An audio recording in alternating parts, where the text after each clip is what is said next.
meu nome é Larissa, eu sou estudante de licenciatura em Química do Instituto Federal de São Paulo, no campus de Capivari. E hoje nós vamos trabalhar um pouco sobre a tabela periódica, mais especificamente vamos falar sobre famílias e períodos. É importante lembrar que a gente não precisa decorar a tabela periódica, mas sim compreender para poder consultá-la depois. Aqui nós temos um esboço da tabela periódica, nós vemos que não tem nenhum elemento aqui, por isso é um esboço. Outra coisa que nós sabemos é que ela é organizada pelo número atômico, começando no primeiro elemento. Pois bem, aqui nós vamos trabalhar famílias e períodos. As famílias estão numeradas na tabela atual de 1 a 18 e os períodos estão entre 1 e 7. Podemos notar aqui na nossa tabela que ela é disposta em algumas colunas verticais, onde essas colunas apresentam elementos que estão agrupados de acordo com semelhanças, com propriedades físicas e químicas que eles têm semelhantes. Cada uma possui uma quantidade de elementos e algumas possuem nomes específicos que vamos trabalhar a seguir. Como nós vamos falar um pouco sobre as famílias, em alguns lugares nós podemos também encontrar como grupos, família 1 ou grupo 1, como eu coloquei aqui. Nós chamamos o grupo 1 de metais alcalinos. Estão localizados aqui, na primeira coluna. Bom, os metais alcalinos, eles são, como o nome já diz, metais. Eles são sólidos à temperatura ambiente e eles são todos muito reativos. Por isso, eles não são encontrados na natureza como substâncias simples. Devido à sua reatividade, eles sempre combinam com outros elementos e, por isso, eles não são encontrados como substâncias simples. Cabe lembrar que aqui a gente não incluiu o hidrogênio, mas na maioria das tabelas periódicas, o hidrogênio ele é o primeiro elemento. Aqui nós não colocamos na descrição simplesmente porque o hidrogênio não é um metal, porém ele também é muito reativo. Por isso ele é colocado na tabela dos metais alcalinos.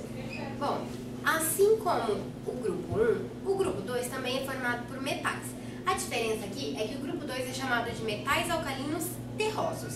Bom, o grupo 2, quando eles reagem, os elementos que o compõem, reagem, eles formam na maioria das vezes soluções alcalinas, ou seja, soluções básicas.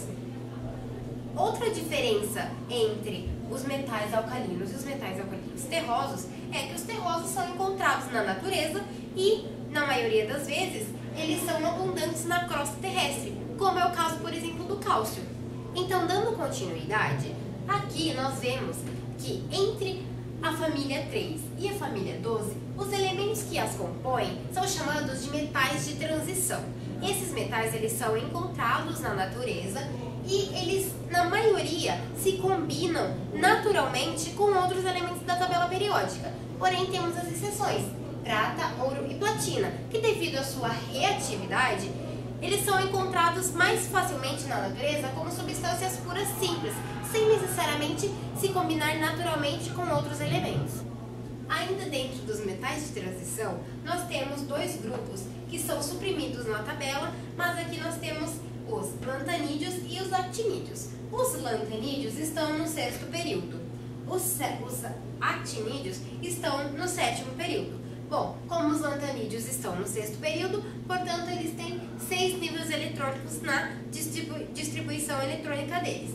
Assim como os actinídeos, por estarem no sétimo período, possuem 7 níveis eletrônicos na sua distribuição. E juntos, os grupos dos lantanídeos e dos actinídeos são os metais de transição interna. Aqui na tabela, entre a família 13 e a família 16, nós temos vários elementos.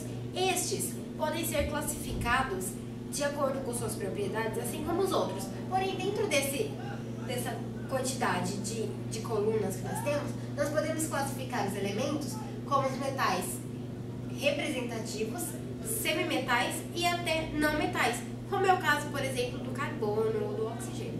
O grupo 17 da tabela periódica também é conhecido como os halogênios, tendo esses elementos como seus componentes, sendo eles todos não metais.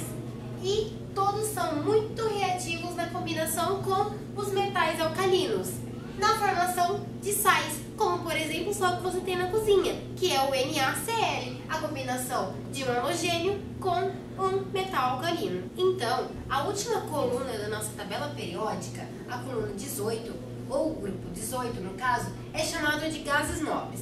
Esses são os elementos que os compõem. Bom, os gases nobres, todos são, como o nome mesmo diz, gases, e são os elementos menos reativos da tabela periódica. De todo modo, eles não são abundantes na atmosfera terrestre e eles possuem sempre a camada de valência completa na distribuição eletrônica. Então, para fazermos o fechamento da aula, hoje nós vimos sobre famílias e períodos. As famílias da tabela periódica são as que estão na coluna vertical. Os períodos são os que estão na horizontal, sendo 18 famílias e 7 períodos.